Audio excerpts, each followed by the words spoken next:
We're studying a worm, the planarium, or flatworm. It's an invertebrate. We became interested in this worm because it has a strong survival capacity.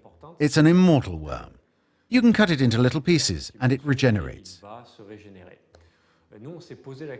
So we asked ourselves, if it has this high capacity to regenerate, does it also have any special immune responses or ways to combat pathogens?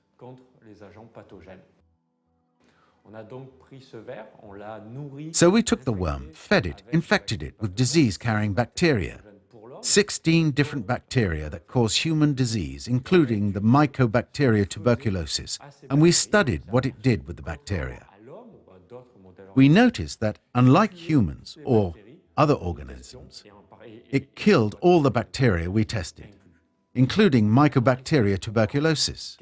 So we tried to understand the mechanism the worm used to resist these disease-carrying bacteria and to identify the mechanism in order to understand what happened in humans and why humans aren't able to fight bacteria such as Mycobacterium tuberculosis.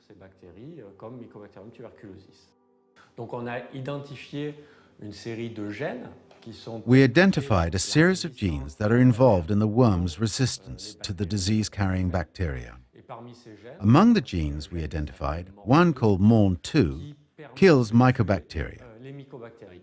Then we looked at human white blood cells to see if the same gene was there, because the worm can kill the bacteria, but humans can't. We saw that the gene is there, but it doesn't work fully when it encounters the bacteria.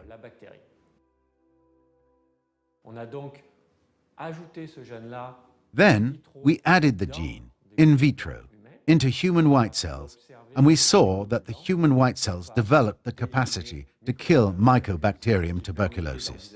This has opened a new direction for potential treatments against tuberculosis, to get rid of, or more effectively fight this bacteria that affects humans. Optimistically, it might be in 10 years. First, we have to go from the planaria worm to cell cultures. We've started. We know how to do it. Next, we have to go to a much bigger model, maybe mice, or even rabbits, maybe primates. And finally, we'll get to humans.